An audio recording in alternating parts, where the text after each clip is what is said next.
First, though, Channel 4 rides with the morning line. It's introduced by Derek Thompson.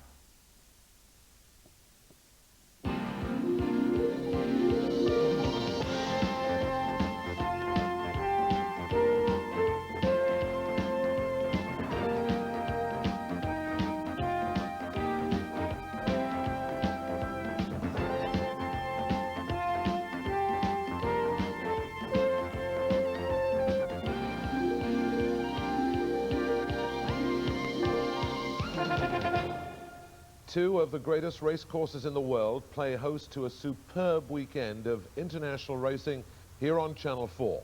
From Newmarket, the first leg of the autumn double, the William Hill Cambridgeshire. And from Longchamp, 2 days of the very best action featuring Europe's richest race, the Forte Prix de l'Arc de Triomphe.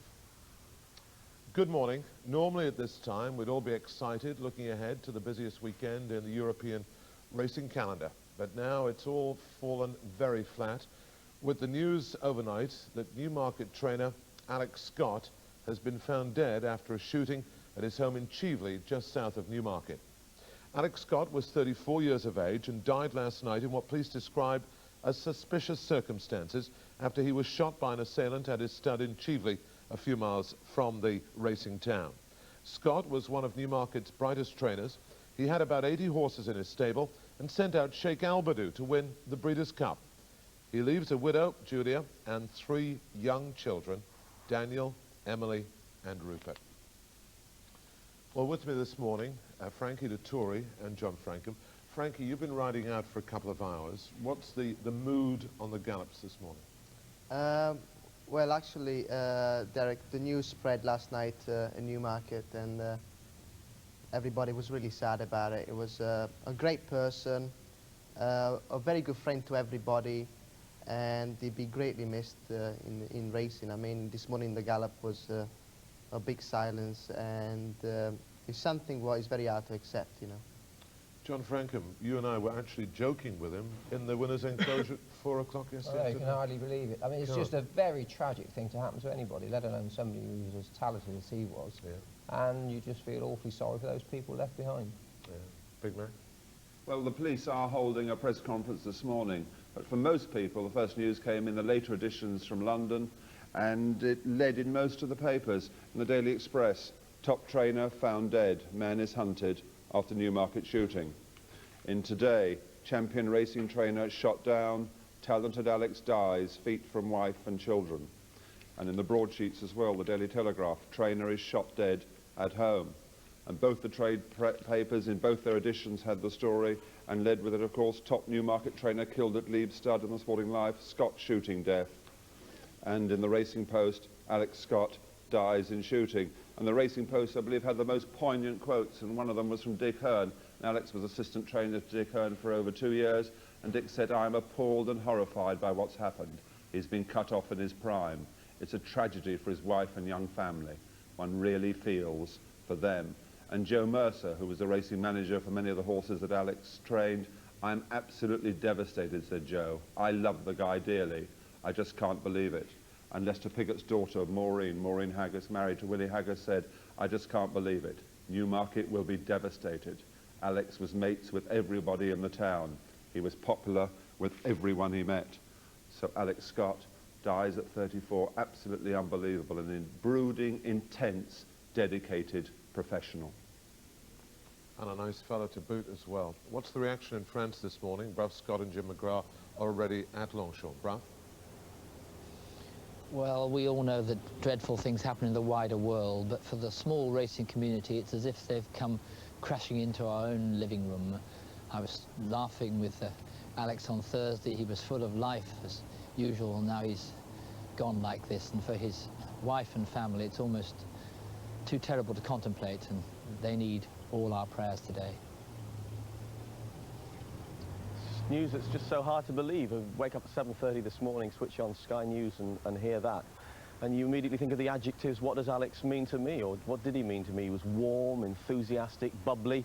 He followed the sport so closely. He knew everybody, the press, the people who actually rode and took part in it. He was always arguing the toss in a warm, friendly way. And alongside him, Julia, so knowledgeable and such a supportive and tremendous wife, 3 young children. They Ch4 filly I bred at Newmarket earlier this week, and you know, a mental note, must see Alex when I see him next and have a chat about that. Just can't believe he's not around. Well, because of his death last night, the Alex Scott runners have been withdrawn today, and he was going to have 3 runners. They have been withdrawn from today's meeting here at Newmarket. Let's check out the news. It's quite a damp morning. It was raining quite early, and those are the 3 runners, non-runners: 220 number 2 Mahul, 445 number 1 Linton Lad, and 520 number 8 Linton Lass. The going is still good to firm, despite the light rain overnight. There's a bit of drizzle. Cloudy, mainly dry, 15 degrees Celsius. If you're coming from the south, the London end, A11 roadworks, well, you know all about those, at 4 Went Ways, 8 miles south of the course. Newmarket's the big meeting today, but there are 5 other meetings as well. Let's check them out.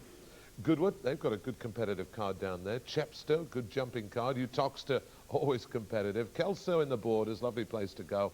And Wolverhampton, the all-weather. Now, the news summary today. If I was you, if you go in racing, I'd take a coat with you, and the farther north you go, the thicker the coats I think you will need. Let's check out the news from elsewhere. Well, at Goodwood, they've got a decent maiden card down there, sponsored by Guy Harwood, and a decent horse of Dick Hearn's running in that. Get underway at 2:15, going is good to firm.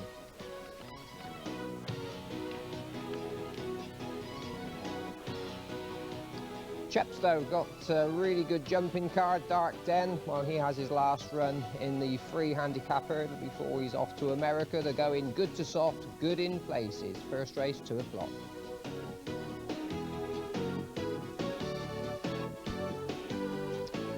Lots going on at Utoxeter today. It's the richest jumping card of the season so far. £44,000 on offer. Steve Smith-Eccles makes his comeback after being laid up for the past 2 months. And Prince Edward is there to open a new £2 million grandstand. First race is 2:05. They've had a little bit of rain, 1/4 inch overnight. The going still good at moment. And if you're travelling up there, look out for roadworks on the A518, 5 miles west of the course, and also on the 516, 5 miles east of the course.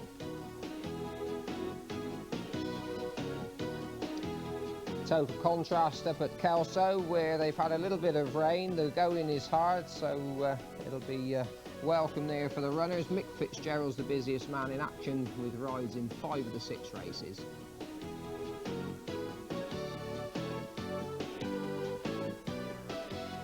Finally, not everyone will be off to Paris this evening, because there's all-weather racing at Wolverhampton. They get underway at 7 o'clock with a really good 6-race card there. Just look out if you're travelling up there by car. The A5 is closed at Longford Island, 4 miles west of the course, and motorists, well, they're advised to use the A460.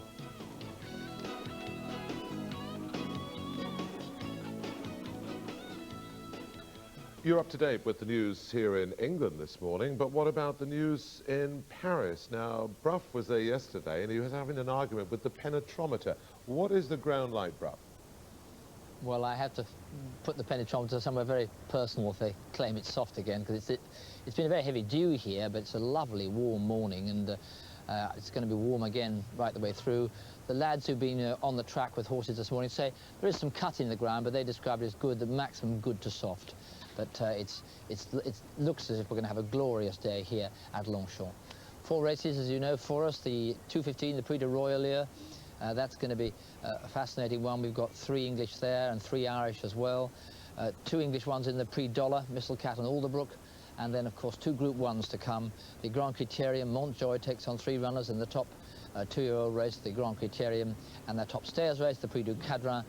We've got Captain Jack, safety in numbers, and Cufflink against the best in France. Jim McGrath and I will be going through the races later on, and there's an awful lot to look forward to here in Paris. It's a 9-race doubleheader international on Channel 4. We'll be looking ahead to all the big races and Sunday's Prix de l'Arc de Triomphe right after the break.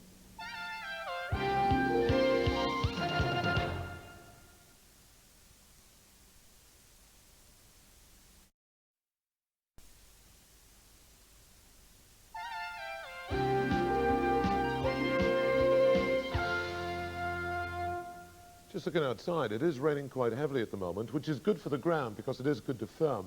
Excuse me. But the forecast is for it to dry up and be a lovely afternoon. Incidentally, if you come into Newmarket today, an extra incentive. I know that NGK, who sponsor today, are putting up a race card competition. First prize is a helicopter VIP trip to watch next year's British Grand Prix at Silverstone. So well worth coming to Newmarket, where the feature race is the first leg of the autumn double, the £50,000 William Hill Cambridgeshire. Jawal just favourite this morning. Now it's interesting, look at the draw on the far side, and it seems the fancied runners are drawn high. Jawal 10-1, Halling, Frankie rides that, we'll be talking to him shortly, 11-1. American Swinger 14, same price as Noth. Ringmaster, will the ground be soft enough for that? Deer Hunt, that's well handicapped. Pat Edry now on that, it's 16-1. The interesting one here, I think, though, is Halling, because Frankie will be riding that this afternoon, and this could give Frankie Dettori the start to what could be a wonderful weekend.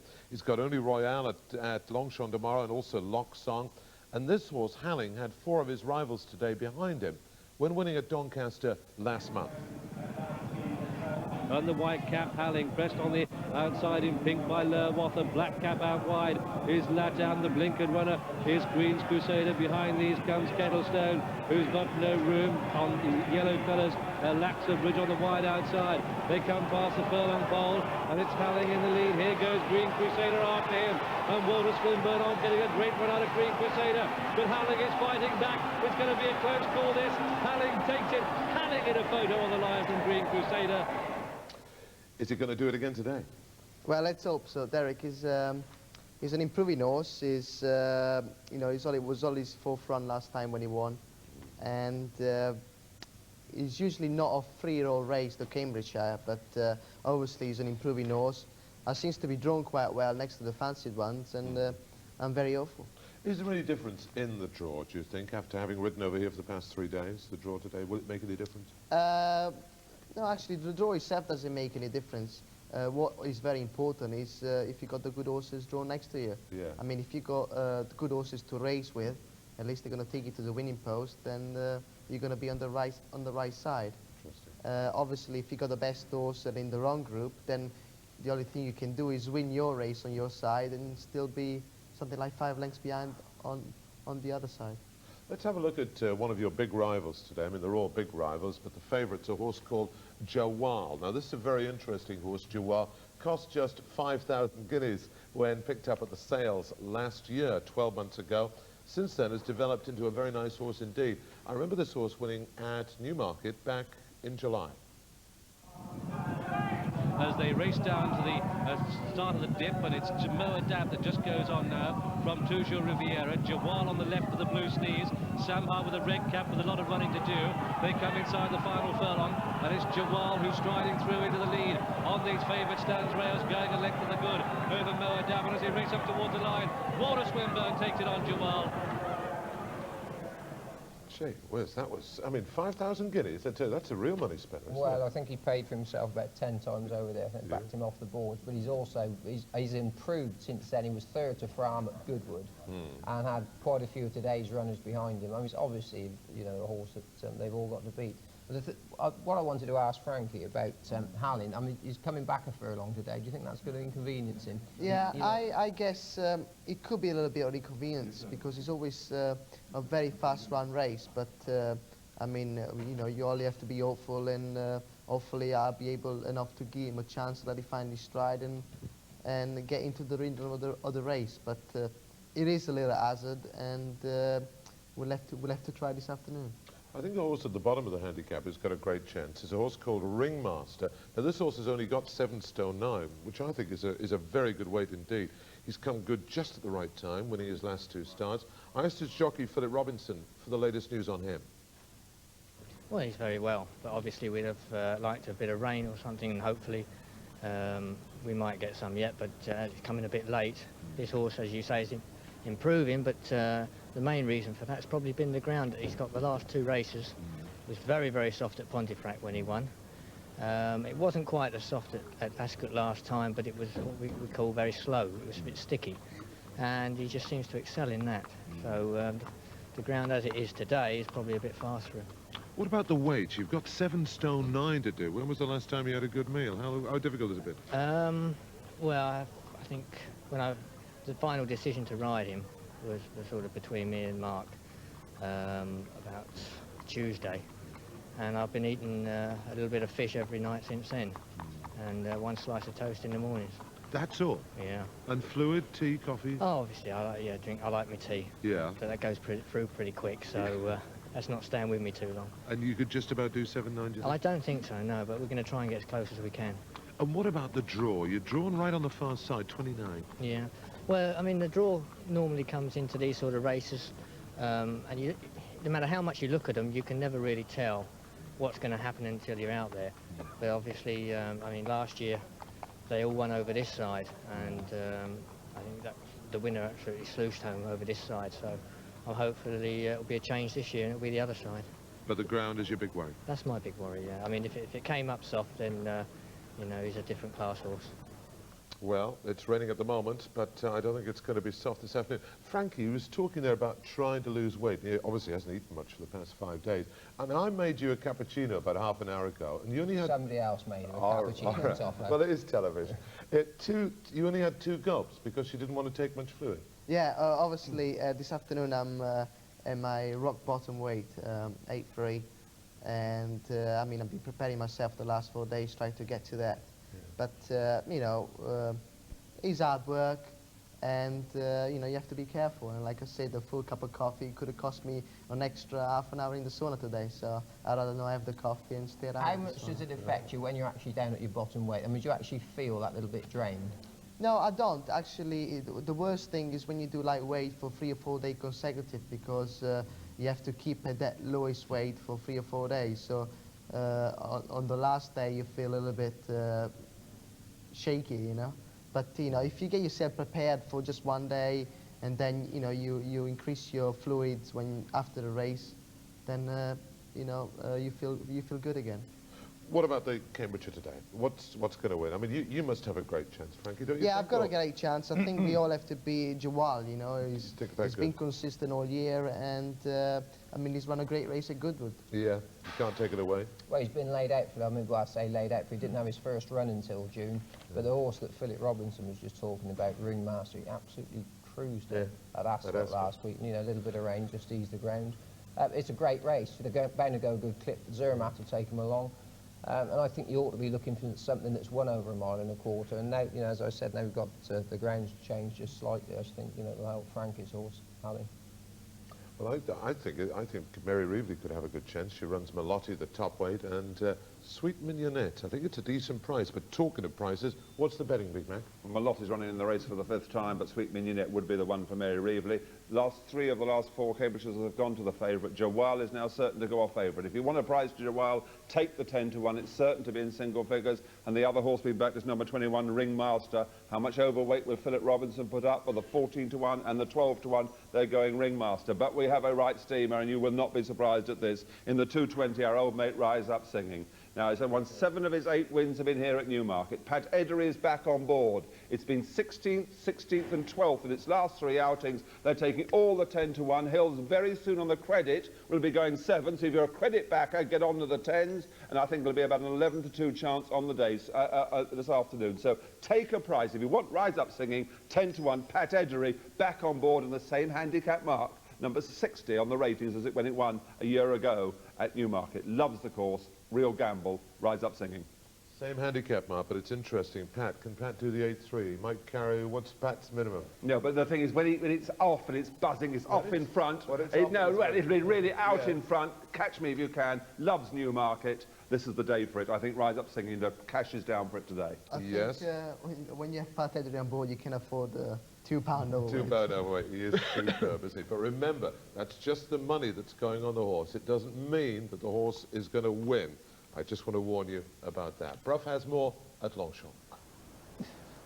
We just managed to turn off the music here. We were rising up singing ourselves. I'm not sure we can't find any right steamers in the Bois de Boulogne just at this particular stage.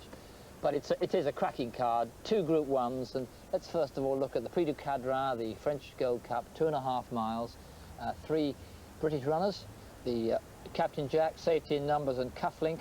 There are 8 altogether, and Jim McGrath's with me. The French filly Molène is the one they're going to have to beat, isn't it?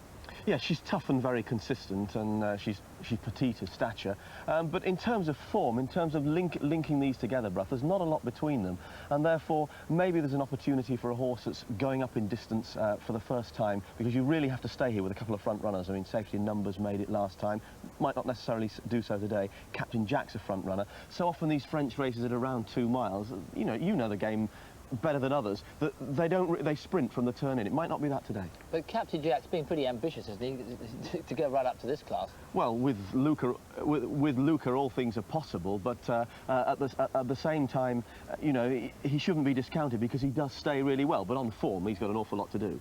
Well, that's one Group 1. The other one, of course, the Criterium. It's quality rather than quantity, one has to say. Only 4 runners here, but Montjoy, big chance against the 3 French ones, Goldmark, Walk on Mixon. Let's first of all take Indian Jones, who was pretty impressive here the last time, won 4 lengths, strictly on the book. You think, oh, that must be the one, but it's not quite as easy as that. Well, it's a pre-La Rochette, and on a general level, the French 2-year-olds, particularly the ones with stouter pedigrees, don't race as often as ours at home. And so, you know, it's hard to put your hand up and say that was a brilliant performance. He won 4 lengths, but it was a very slow time, much softer ground. The one thing Montjoy looked short of when we saw him in the Salamande is speed. Now, he got tapped for foot early in the straight against Bin Nashwan, that Walter Swinburne rode, but was staying on really well at the end. Richard Quinn didn't ride in that day, but he'll know him really well. And if he attacks on this ground, I mean, he could turn over Indian Jones, I think. Let's see him last time. Come down towards the final furlong, and Bin Nashwan pushed along by Walter Swinburne.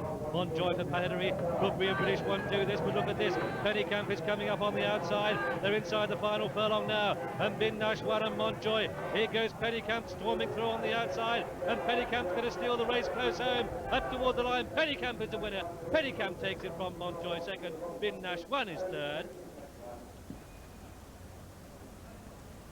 So it's a... Will he attack today, you imagine? He's going to have to. Well, he won't win if he doesn't. I mean, he's a strong galloping horse, plenty of enthusiasm, great big rangy horse. I mean, Indian Jones, it's maybe he's good. Montjoy is certainly smart. If Indian Jones isn't a top-notch, and as I say, there's considerable doubt about that, I think Montjoy will beat him. It's disappointing Pennycamp's not here, but it's going to be our Joy who's going to come over to the Dewhurst, that's right, isn't it? Yeah, and he's a horse with a fine turn of foot, and the Dewhurst, with all due respect to the Criterium, perhaps has a little bit more in terms of prestige for future stallion syndication, which is always at the back of minds with trainers with horses of this standard, than perhaps the Grand Criterium today. So that's something to look forward to. Let's hope we can look forward to Montjoy putting one over the French this afternoon. Yes, I saw the Cole team earlier, and actually the first horse I saw was poor old Zoman, and remember about Zoman, he retired to stud and... older than Oaksy. He retired to stud and whatever the right phrase, it didn't actually work. So poor old chap is back here as a racehorse, and the lad said, well, a bit of a shock to his system, but it would be for you. Would be for you as well. Big Mac, I suppose it would be for you. It would indeed, but racing once again, the tragedy of Alex Scott, of course, and a very sad news from Hexham yesterday. Peter Caldwell, very ill after a fall. Promising jockey, serious head injuries. The news this morning is that he's poorly but stable, so all our thoughts, of course, go out to him. Let's hope he can recover very quickly. These jockeys' injuries, there's so many of them these days, it really is, well, it's so devastating and worrying, isn't it? Well, anyway, if you're going over to the Arc, you must take both the Racing Post and the Sporting Life. The Sporting Life, lovely weekend pull-out, all in colour, lots of news in that. And the same in the Racing Post, the Arc, the Triomphe, all the news, all the form insights. You can't go without either of the trade papers. And in the Express, Munak sacrificed in big race ballot. It is a shame because of this 20 runner, because of the TSA, that the teleconnections to Ledger winner can't even get in, but there you are.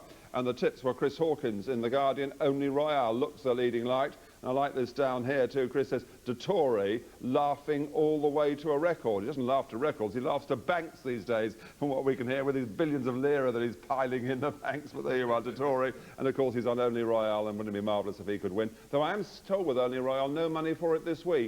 This week, King's Theatre's been the one. If you want to take a price, of course, you must back King's Theatre. If you want a price, they'll take around 9 or 8 to 1. It'll be coupled tomorrow, but not been backed this week. Only Royale, significant, out to 6 to 1 now. Arc Royale, though, that doesn't worry the Star. Only Frankie can come to Luca's aid. Rather clever headline there from the Star. Tarky, take that. Jockey can defy the critics on White Muzzle. The White Muzzle puzzle in today. And Take Arms, but it's not Tarky, this is Take Arms, that's Celtic Arms, that's for Charlie Forkus in the Mirror. In the Independent, going for the Cambridgeshire, High Draw Hopes, make Sweet Mignonette a firm bet. And in the Sun, Willpower Punch, so that's William Tell, that's for Nick Fox. But it's interesting here in the Sporting Life, they got their nap selections here. 46 tipsters have a nap, 22 of them have got in the Cambridgeshire, and between them they've gone for 11 horses. So the worthies of the press. Between them all, the best bet of the day, 22 of them reckons in the Cambridgeshire, 11 horses. I think the other 19 must be in with a fair chance, I would have thought. I would think so as well, Big Mac. It's interesting. We've already had a look ahead to the Cambridgeshire. Now let's look ahead to the Arc de Triomphe, and what a great race it's going to be. As Big Mac was saying, the field limited to 20 because the Pari Mutuel tote only goes up to 20. That's the reason the maximum is there. It's the richest first prize in Europe, £457,000 for the 1994 Forte Prix de l'Arc de Triomphe. New sponsors. Let's check out the best prices. Only Royale, Frankie, sitting next to us, 6 to 1. White Muzzle, Yukio Take. Champion of Japan, 6 to 1 as well. King's Theatre worked very well this week. The lads in the stable, very confident. Michael Canan, treble winning form here yesterday. Intrepidity, last year's Oaks winner. Pat Edry, keen on that, 9 to 1. Carnegie won nicely at the track last time. Terry Jarnet, 9 to 1. Hernando, disappointing, but on his best form in with a great chance. Nobody rides Longchamp better than Cash, 14 to 1. Milcom, this is the horse from the provinces. It's like a horse from way outside the country coming in. And unbeaten, 14 to 1. Richard of York, 16 to 1. And it's 20 to 1 bar these. Frankie, let's have a chat about Only Royale. Interesting, Big Mac was saying, sort of drifting a little bit in the betting. What is the latest news on the film? I mean, she's very well. I mean, she was a very unlucky 5th last year. I'm not saying she would have won, but obviously she would have been a length or two closest to the first 3. And I mean, the way she won at York, you'll have to say that she's in real good form. And like I said, the Arc is usually a lottery because there's so many good horses, and like you need the run of the race basically. But I won't like to swap with anything else. And she's continued in good form. Yeah, she's in good form. All the systems go. Mr. Kumani's done a great job with the filly. We just kept her ticking over, and she's well. Obviously she's a filly, so she doesn't need much work.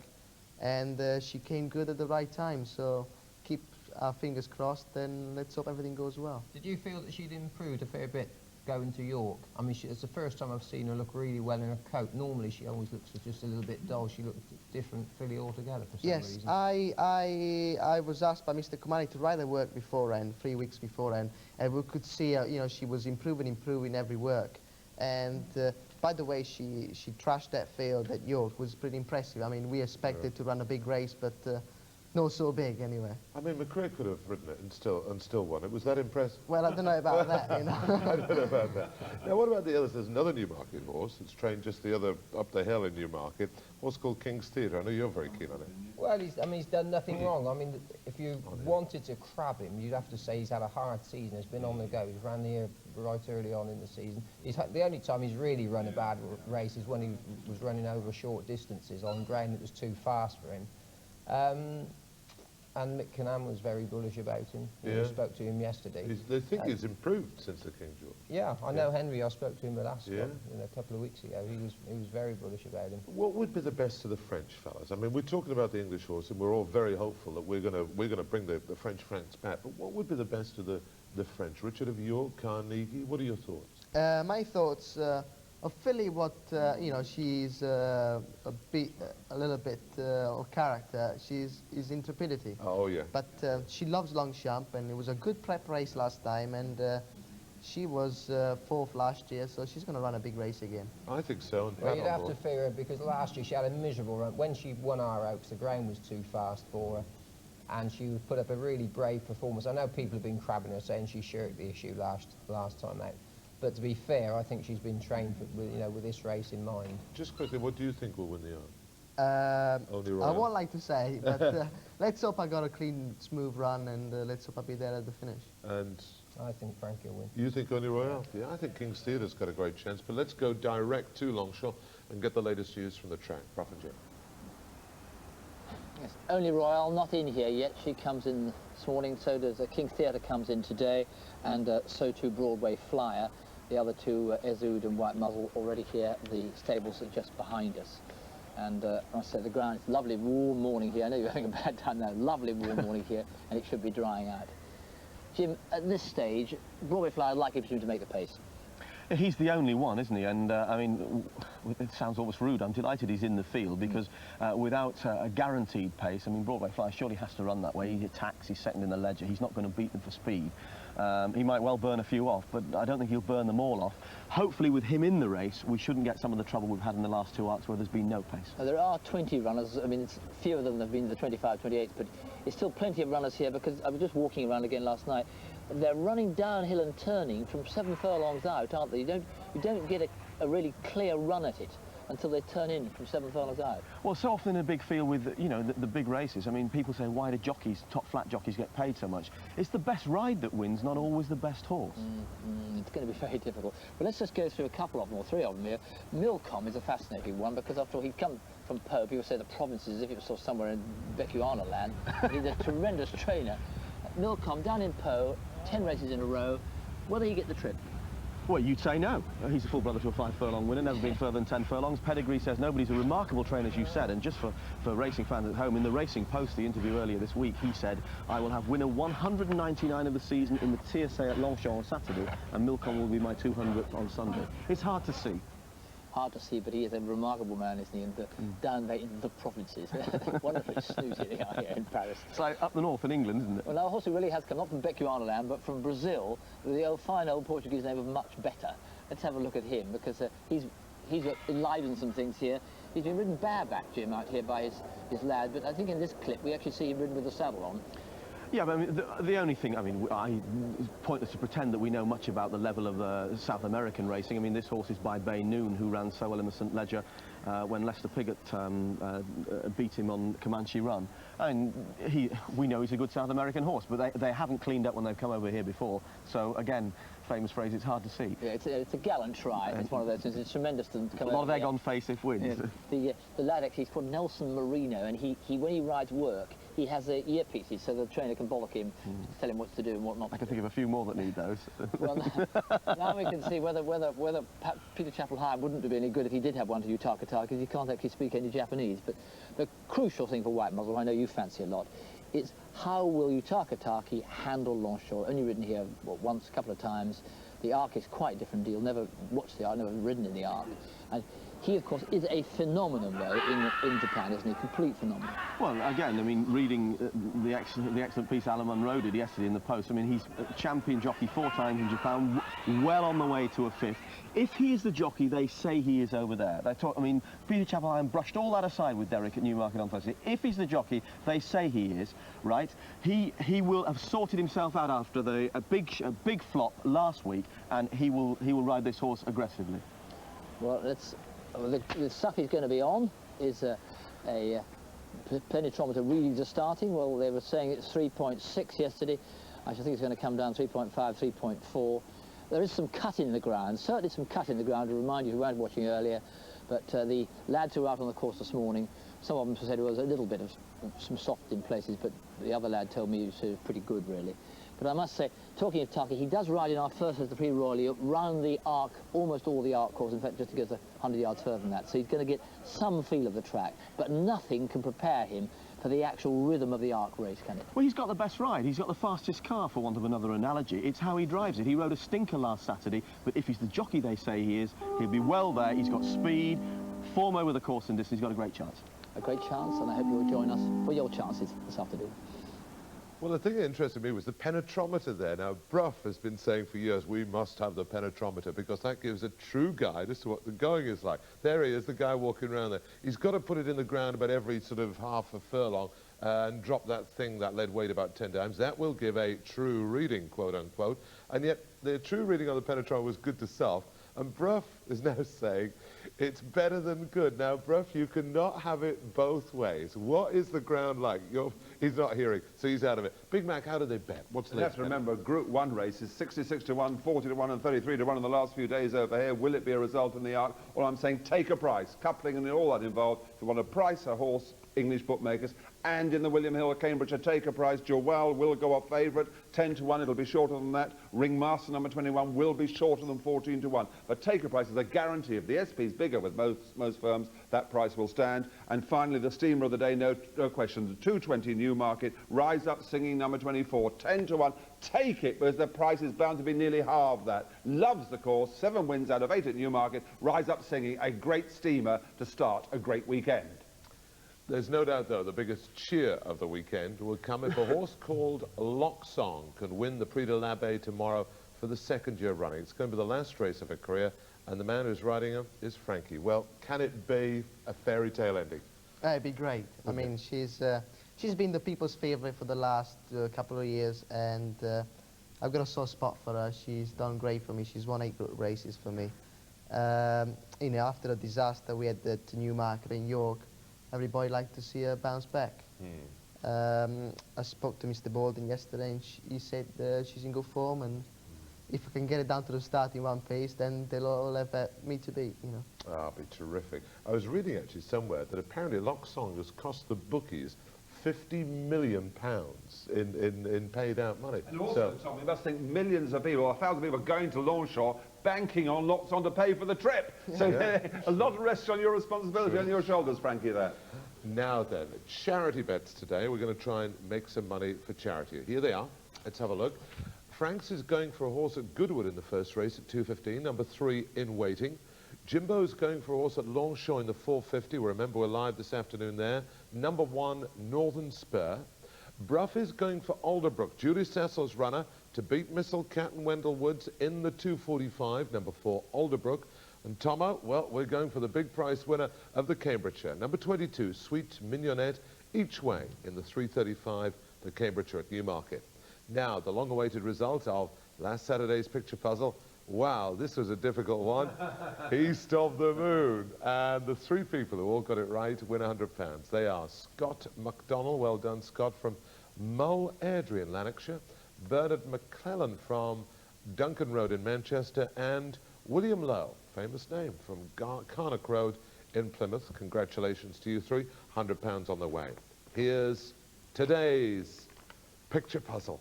There it is, yeah, guy, yeah, there's, yeah, well, like Newmarket in the background, I think it says, and looks like sooty to me, doesn't it to you? Yes. Looks remarkably like. Looks remarkably like sooty. 0891. Back to loser, Tom. Looks as if he's back to loser. 0891. He does, doesn't he? 0891 99 11 44. If you can work out the name of that horse, you could win £100. Now, we're going to be covering 9 live races on Channel 4 this afternoon. 5 Newmarket, 4 Longchamp. These are the races we'll be covering. The ground is good to firm. It's stopped raining at the moment. There's the bronze of the Brigadier.